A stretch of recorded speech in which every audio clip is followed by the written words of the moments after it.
I like intrusive questions, and I am a big believer that it is absolutely okay to talk about money in public. And I know it's not polite, or it's deemed not polite, but how much money do you have in your bank account at your current age? Sorry, how much? One more time, louder. Louder.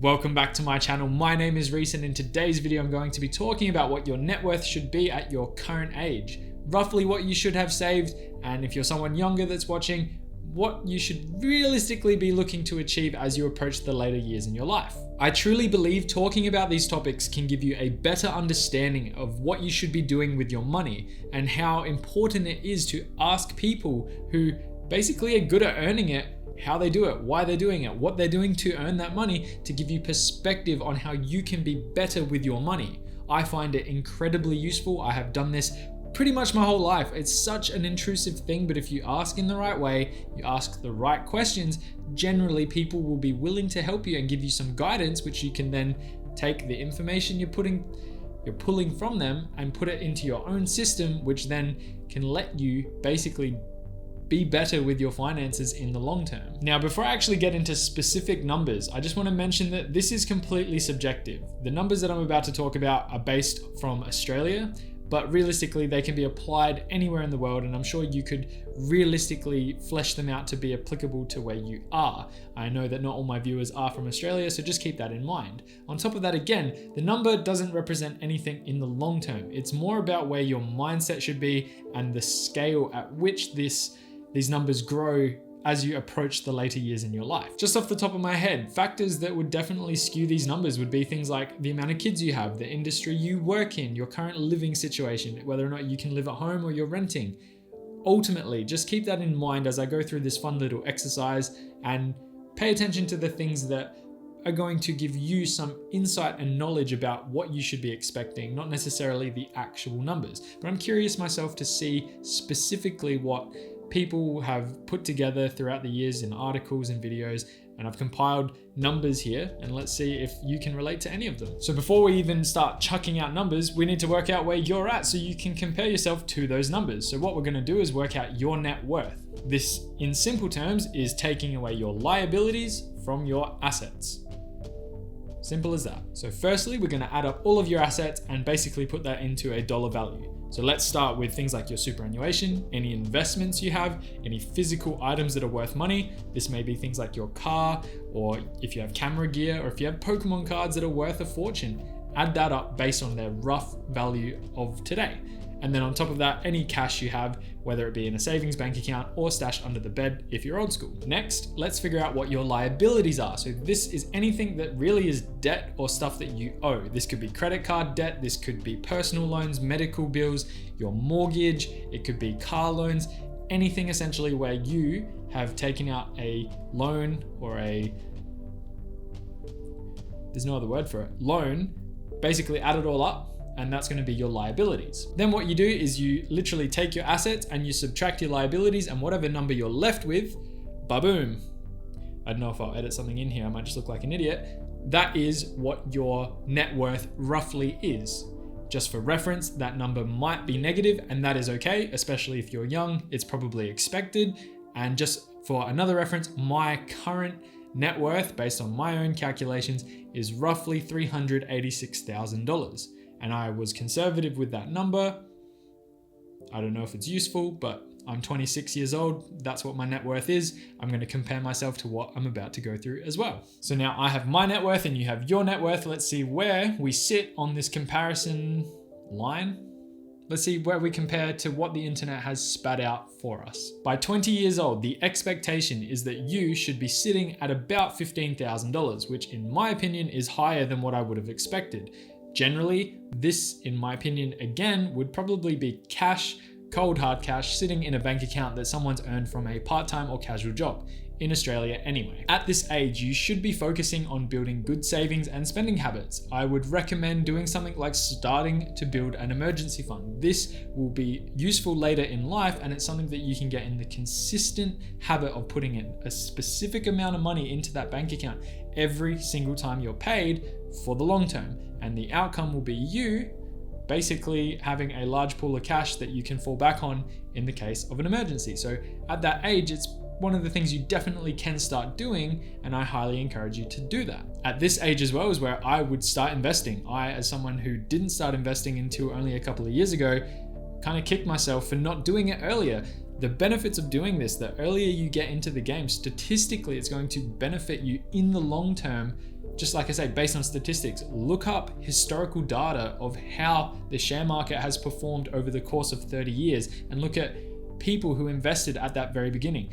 It could be something like an index fund. It could be a little bit of crypto. It doesn't have to be a lot of money. But understand how to do it and start doing it even in small chunks, because the long-term effects should pay off. And finally, learn to break up your wage and essentially budget it.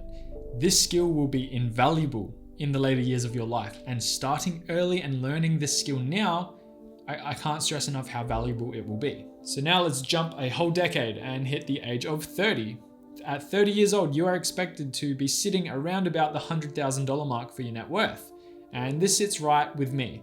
Why? Because at this age, people start to buy houses, and realistically, they use their deposit to buy one. And I'm assuming that with everything added up, superannuation, savings, everything, $100,000 is achievable by 30, especially if you have a mortgage. It should probably be higher if you don't and are working full time, which most people by 30 should be. By this age, I would be aiming to have at least 1 year of your income saved up. That's the rule of thumb that a lot of people have said, and I somewhat agree with it. I myself do. Let's be lenient and say that's your net income, not your gross income. So after-tax income is what you should have saved up sitting somewhere, and mine, because I own a property, is sitting in an offset. I think that that's the best place for it right now. There are lots of different places you could sit it, but just for rule of thumb, 1 year of your income saved up by 30. At 30 as well, I would be aiming to have no debt other than your mortgage, if that's something that you have gone down the path to do, which a lot of people in Australia, it's very common for them to buy houses by 30. When I say houses, one house to live in. So excluding your mortgage, to have no debt, no credit card debt, no car debt, no personal loans, none of it. Get rid of it. You know that it's bad for you. You know that the interest on it is just absolutely insane. No debt. And you should know where your money is going, where it's being spent, where it's coming in from. Can you see a trend here?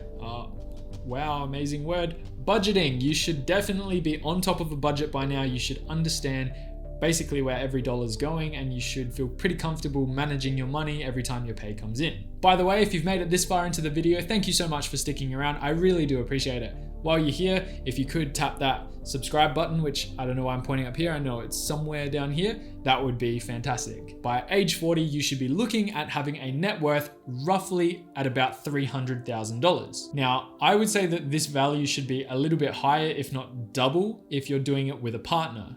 Why? Because realistically, 2 hands are better than 1 in the instance of saving. So realistically, I believe that number should be a little bit higher by the age of 40. However, depending on, again, life circumstances, it may not be there.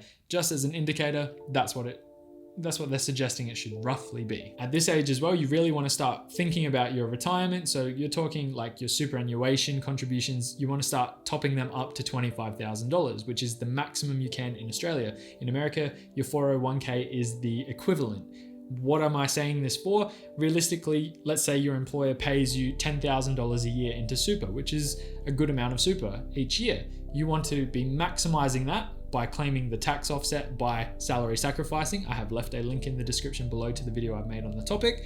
And why is it so important? Because retirement's around the corner. You should be thinking about it. And this is one of the ways you can start to basically give yourself the biggest chance of having a healthy retirement fund when you reach that age. The other thing as well, at this age, if you do have a mortgage, I would be looking to get that down to as low as possible. I would be focusing on just burning cash into that mortgage just to get rid of it. You're now approaching a time where you're going to eventually start working, health might become an issue, kids, grandkids, it's all gonna start piling on, and you don't want that debt over the top of your head. So just keep that in mind as well. And the last thing by age 40, and I'm sure you could guess it, it's budget. Learn how to budget and budget effectively. Budgeting is the most useful thing in the world. Budget, 40, budget. By age 50, and this will be the last age bracket I cover in this video, you are expected to have around about a net worth of $620,000. I think that should be significantly higher, but apparently that is what it is. That's worrying. You can do the math and work out why.